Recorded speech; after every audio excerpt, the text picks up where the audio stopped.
공정하다는 착각. 마이클 J. 샌델 지음. 와이즈베리. 들어가며 2020년 코로나 바이러스 팬데믹이 급습했다. 다른 많은 나라처럼 미국은 준비가 되어 있지 않았다.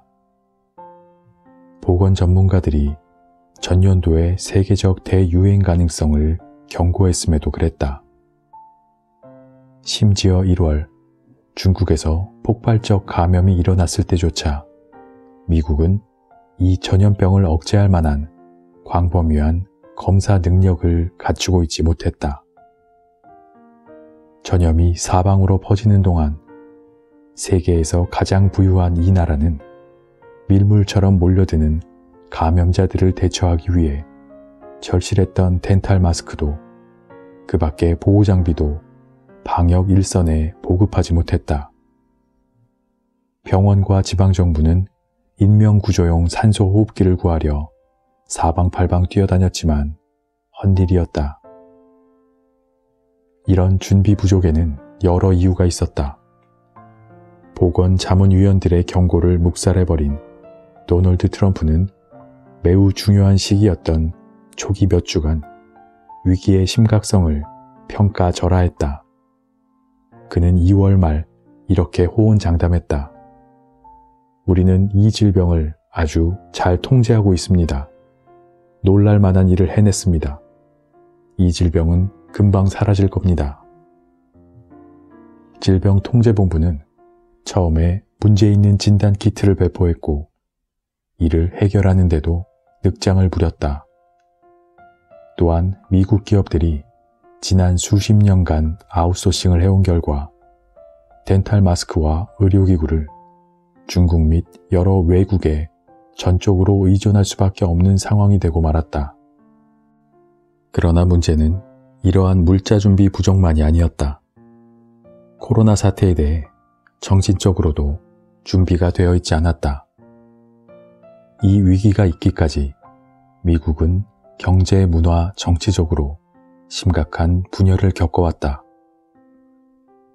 수십 년 동안 불평등이 심화되고 문화적 갈등도 거세진 끝에 2016년에는 성난 포퓰리스트들의 반란이 일어나 그 결과 트럼프가 대통령이 되었다.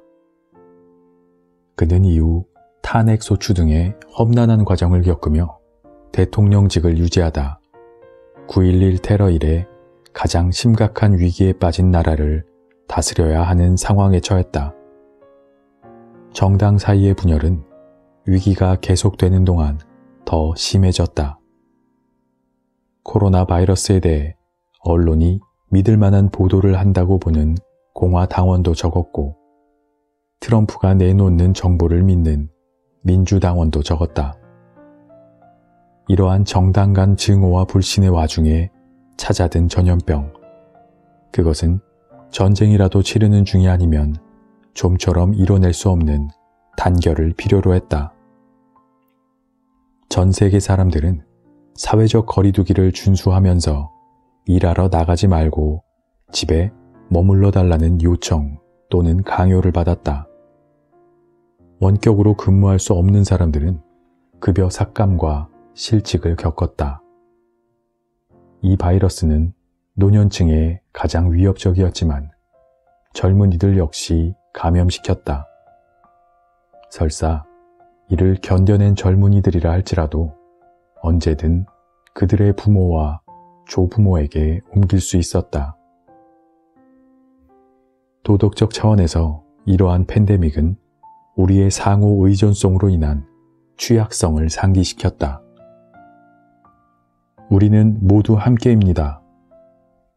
팬데믹이 터지자 공직자들과 광고업자들이 거의 반사적으로 내놓았던 구호다. 그러나 이러한 구호가 호소하는 단결은 공포에서 비롯되었고 이 공포란 사회적 거리두기를 필요로 하는 전염병 앞에서의 공포였다. 공중보건은 우리가 단결해야 한다고 역설하면서도 우리 모두의 취약성을 인지해 서로 거리 두기와 함께 자가격리를 엄격히 지키도록 요구했다. 서로 뭉쳐야 하는 단결, 서로 떨어져야 하는 거리 두기. 이 두 가지가 팬데믹 상황에서 묘하게 하나가 된 셈이다.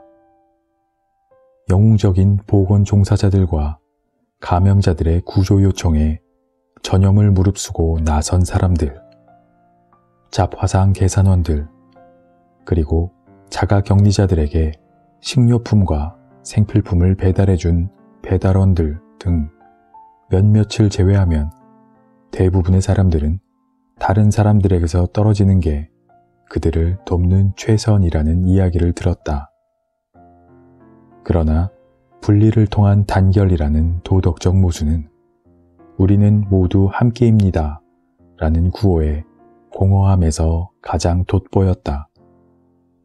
그것은 상호 간 책임을 실천하고 공통의 희생을 감수하며 나아가는 공동체의 모습을 보여주지 못했다. 오히려 예상을 뒤엎는 불평등과 정당 사이에 알력이 불거졌다.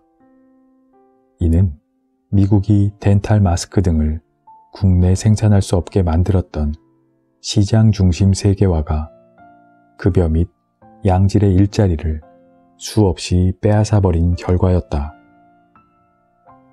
그러는 동안 세계 시장과 국제 물류, 유동성 자본으로 쏠쏠한 이익을 챙긴 사람들은 갈수록 동료 시민들에게 덜 의존하게 되었으며 그만큼 생산자 또는 소비자로서의 내국인들과 동떨어졌다.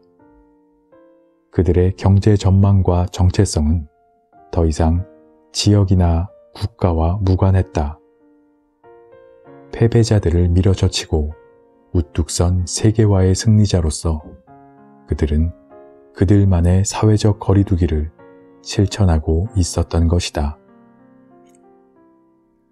이렇듯 세계화에서 비롯된 승패와 정치 분열 등의 문제는 더 이상 좌냐 우냐의 구분으로 따질 수가 없게 되었다. 그보다는 열려 있느냐, 닫혀 있느냐로 따져야 할 것이다. 열린 세계에서의 성공은 교육에, 즉 세계의 경제 환경에서 경쟁하고 이길 수 있는 능력을 갖추는 데 달려 있다. 그것은 각국 정부가 성공에 결정적 역할을 하는 교육 기회를 반드시 균등하게 관리해야 함을 뜻한다. 그러나 한편으로 이는 정점에 선 사람은 그럴 만한 노력의 결과로 성공을 얻었다를 의미하기도 한다. 그리고 정말로 교육 기회가 균등했다는 전제하에 뒤처진 사람들은 변명의 여지가 없다는 말도 된다. 이런 성공관을 가졌다면 우리는 모두 함께입니다 라는 말을 믿기 어려울 것이다. 그에 따르면 성공한 사람은 마땅히 받아야 할 노력의 대가를 받았을 뿐이라 여길 것이며 실패한 사람은 성공한 사람들이 자신을 업신 여긴다고 여길 것이다. 그렇게 보면 세계화의 패자들이 왜 그토록 악에 바쳤는지, 그리고 왜 그토록 권위적인 포퓰리스트들에게 빠져들었는지 쉽게 이해할 수 있다. 그 포퓰리스트들은 엘리트들을 공격하며 국경의 엄격함을 다시 확인하겠노라, 그리하여 패자들의 원한을 갚겠노라 약속했다. 이제 정치의 중심이 된 그들은 팬데믹과 싸우기 위해 협력해야 하는 과학 전문가들과 국제 협력자들을 경계하며 바라보고 있다. 쉽지 않을 것이다. 국제 보건 위기 앞에서 발을 걷어붙여야 할 지금, 우리는 의학과 과학 전문가뿐 아니라 도덕적이고 정치적인 일신 또한 필요한 상황이다. 오만과 분노의 유독한 혼합물은 트럼프를 백악관까지 밀어올렸다. 하지만 이는 지금 우리에게 필요한 단결의 원천이 될 수 없다. 우리의 도덕적, 시민적 삶을 새롭게 정립시키기 위해서는 지난 40년간 우리의 사회적 결속력과 존중의 힘이 얼마나 약해졌는지를 제대로 깨달아야 한다. 이 책은 그 과정을 살피면서 공동 선의 정치를 찾아 나서기 위해 생각을 모아보는 책이다. 매사추세츠주 브루클라인에서 마이클 샌델. 서론. 대학 입시와 능력주의.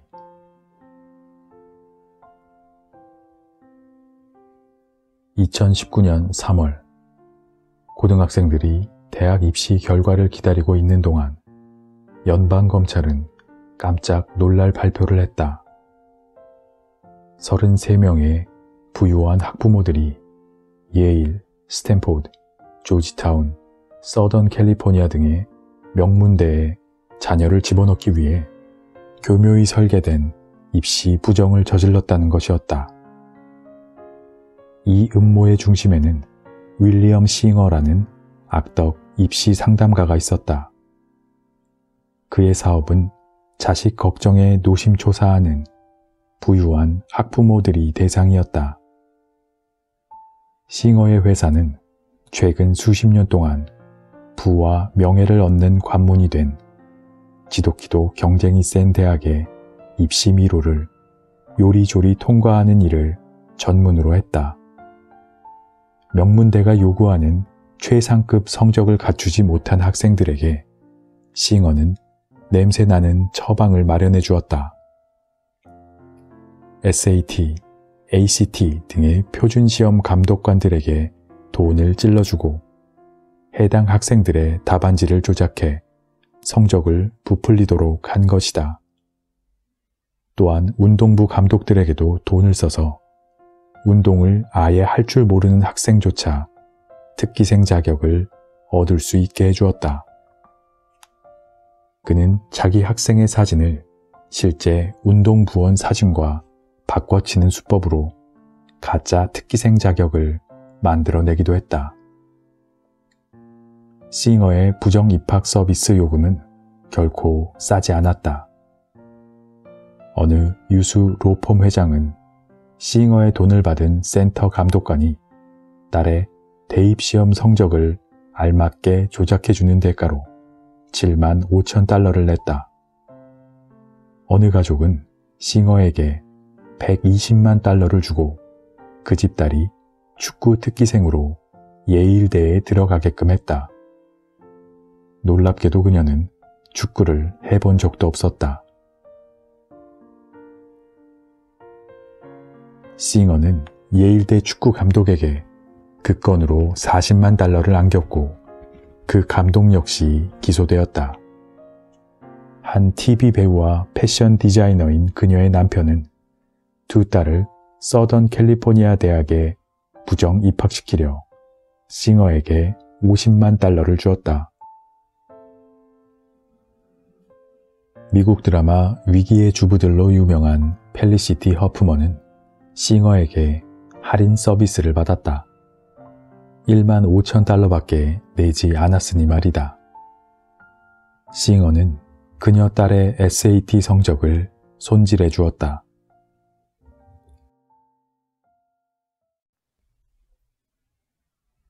안녕하세요.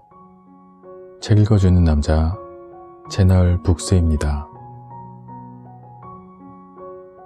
지금 읽어드릴 공정하다는 착각이라는 책은요, 기회의 균등과 능력주의에 대해서 이야기하고 있는 책입니다.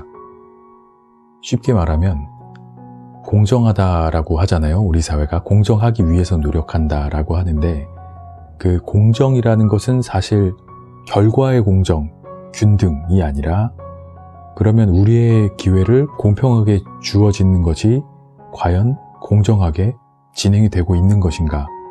라는 의문과 능력이 뛰어나다라는 것이 제대로 측정이 되고 있는가, 능력주의라고 부르는 것이 과연 공정하게 능력이 측정되고 있는가, 이런 의문들에 대해서 한번 짚어보는 책이라고 생각이 됩니다. 요즘 현대사회가 그렇고 사실 우리나라를 비롯해서 많은 세계에서의 이슈가 양극화인 것 같습니다. 기생충이라는 영화도 사실은 양극화에 대해서 이야기를 해서 전 세계적인 공감을 얻은 영화가 되었고요. 이 공정하다는 착각이라는 책은 그 양극화 그리고 불균형, 이 책의 표현에 따르면 기울어진 사회라고 표현을 하고 있는데요. 그런 부분에 대해서 다시 한번 짚어보는 책입니다.